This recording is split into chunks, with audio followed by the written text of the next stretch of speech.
By the time the conversation reached your corner of the world, your group chat, your timeline, your office, whatever table you were sitting at when someone turned a phone toward you and said, "Have you seen this?" It had already been everywhere.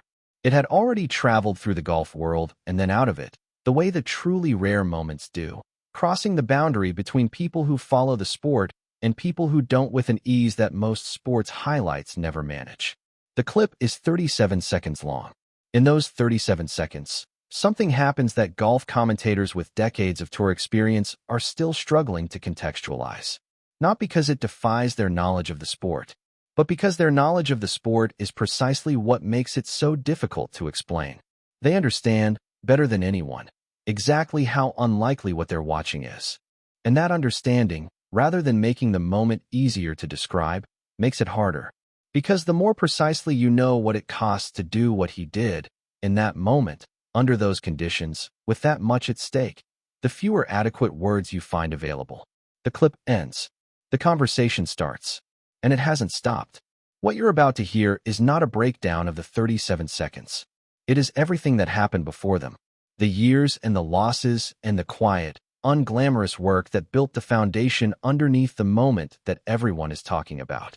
Because the moment is remarkable, but the story that made the moment possible, that story is something else entirely. To tell this story properly, you have to go back further than the tournament, further than the season. You have to go back to the version of this player who arrived on the PGA Tour more than a decade ago, carrying a reputation that preceded him in the way that truly exceptional amateur records tend to, loudly, with a specificity of expectation that is both a gift and a particular kind of burden. He was supposed to be one of the great ones, not in the casual, hopeful way that the Tour describes most promising arrivals. In the precise, evidence-based way that the people who evaluate talent for a living use when they have decided they are looking at something genuinely different. His ball-striking numbers from his amateur years were the kind that analysts return to repeatedly in their assessments, the way scientists return to data that keeps supporting the same conclusion. His short game was considered, even then, to be operating at a level above the category of developing. He turned professional, and the Tour responded accordingly. Rookie year produced 2 wins, and a level of consistency that made the expectations louder. Second year, 1 win, but a near miss at a major that generated a particular type of attention, the attention reserved for players who have demonstrated they belong in that conversation. Third year, another win, a ranking that placed him in the top 20 in the world.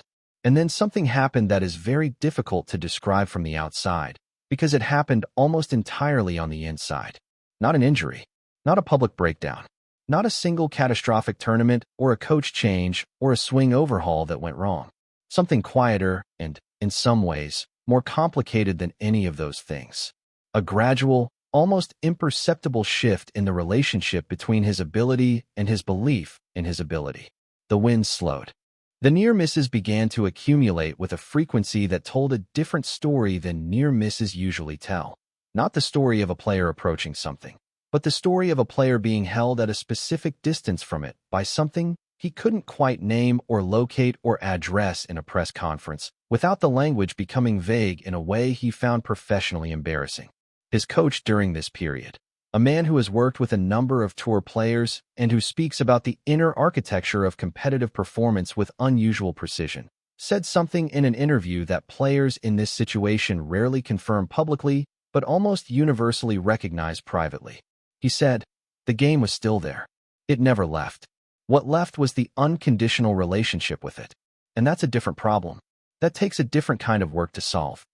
5 years of different kinds of work. 5 years of staying in a conversation that occasionally felt like it was happening without him, arriving at tournaments that seemed to exist just outside the reach of his best self, doing the patient, invisible, often lonely labor of a player who knows what he is capable of and cannot currently access it. He kept showing up. That matters. It is not a small thing, and this story does not work without it. The current season arrived the way seasons do for players in this position, with the quiet, carefully guarded hope of someone who has learned not to announce hope too loudly, because the distance between hoping and having is one the sport enjoys measuring. He had made changes. Not dramatic ones. Dramatic changes are what players make when they've lost confidence in the foundation and need to build a new one. His changes were surgical. A refined pre-shot routine developed over 2 months of almost obsessive attention to the specific sequence of thoughts that produced his best swings.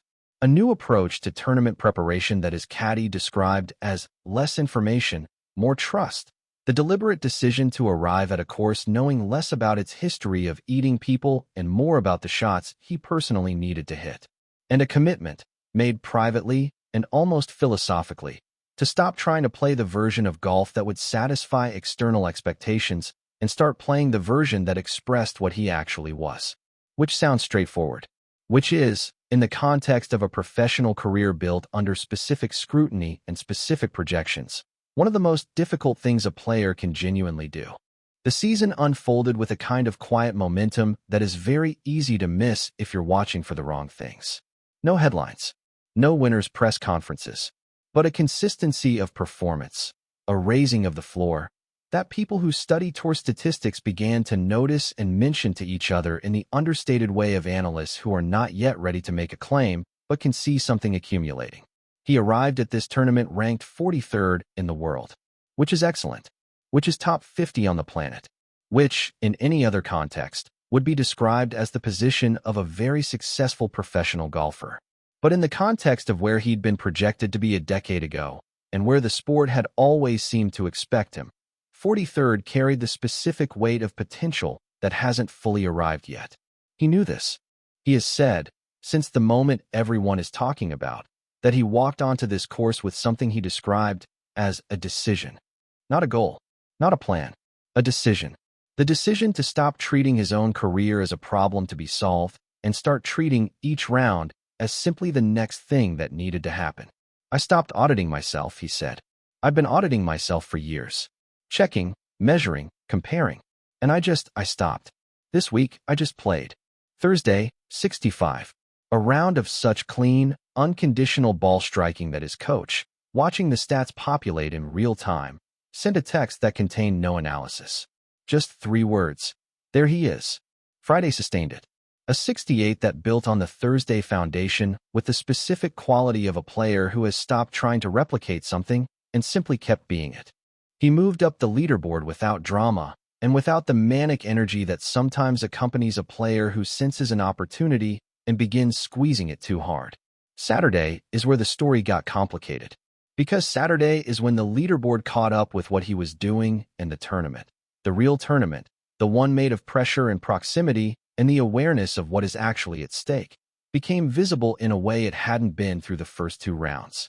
He woke up Saturday 1 shot off the lead, which meant cameras followed him from the first hole, which meant that the gallery at each tee had grown from the casual, wandering Sunday crowd to the concentrated, attentive, this is we came to watch crowd, which meant that each shot was being evaluated not just as a shot, but as evidence. Evidence either for or against the narrative that was now attaching itself to his name. The comeback narrative. The finally arriving narrative. The one the golf world wanted to write because it had been waiting to write it for 5 years. He shot 70. 1 over par on a day when the leaders moved backward and the course was objectively difficult, and 1 over par was, by any reasonable measure, a very good score. But it dropped him 2 back. And 2 back, on the Saturday of a tournament he had led through 36 holes, carried a very specific psychological texture that he was required to manage on Saturday evening in whatever space he occupied between the course and Sunday morning. His caddy said he was quiet that night. Not troubled quiet. Thinking quiet. The distinction matters, and his caddy, 11 years into reading the specific frequencies of this particular person's silences, was certain about which one it was. He was deciding something. The caddy said, in the brief conversation they had before Sunday's round. I didn't know what, but I've been with him long enough to know that when he goes that quiet, something gets resolved. And whatever gets resolved usually shows up the next day in the first few holes. It showed up on the second hole.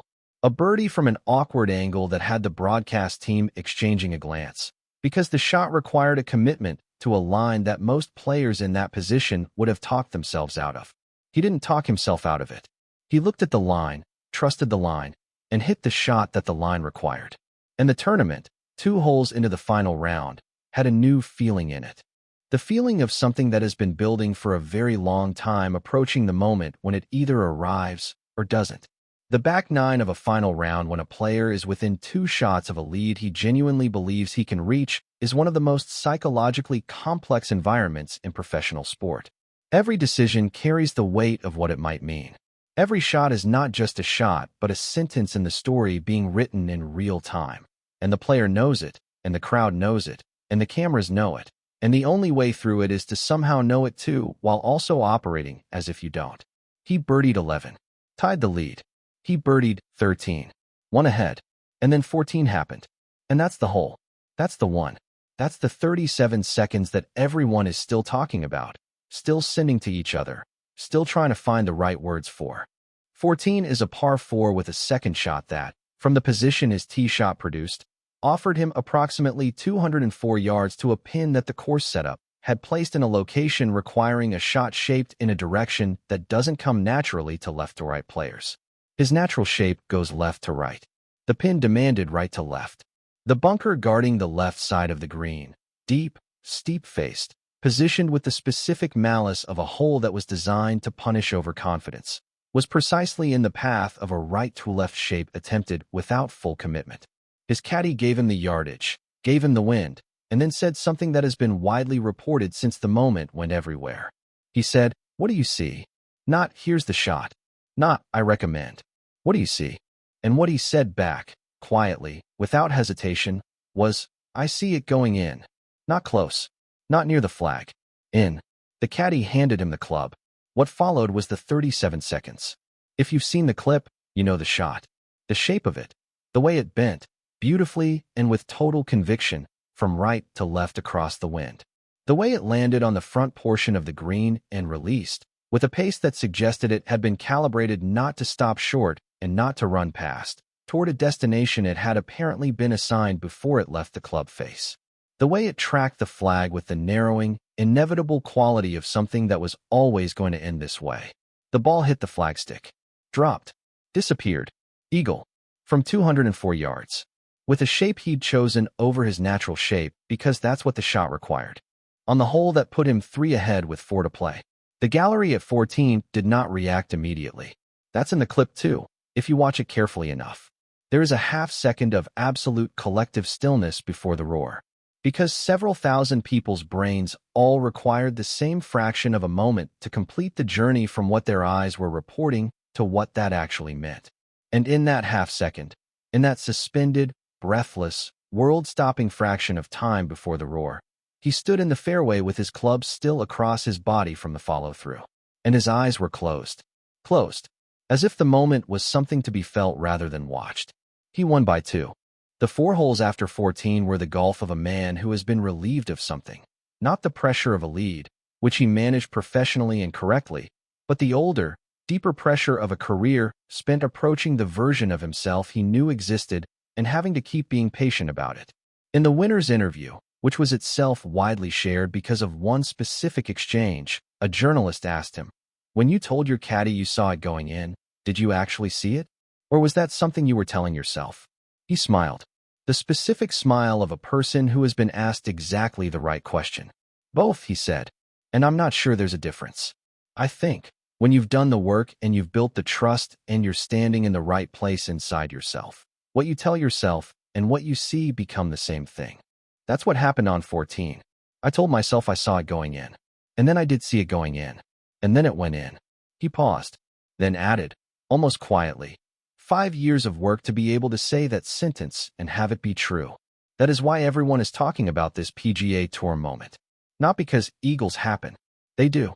Not because great shots are hit under pressure. They are, regularly, by players at this level. But because this particular shot, by this particular player, at this particular point in a career that anyone who has followed the tour understands the full weight of, contains something that 37 seconds of clip cannot fully transmit on its own. It contained 5 years. It contained every quiet Saturday night, and every almost, and every decision to show up anyway, and every conversation with a coach about trust, and every round that ended just short of the thing it was reaching for. It contained the architecture of a person who refused to become a story about potential that didn't arrive. All of that, compressed, somehow, into a ball traveling 204 yards with its eyes closed. That's why it went everywhere. That's why it found people who don't follow golf. Because this isn't really a golf story. It never was. It's a story about what happens when the work finally meets the moment. And everybody, in some version of their own life, is waiting for that.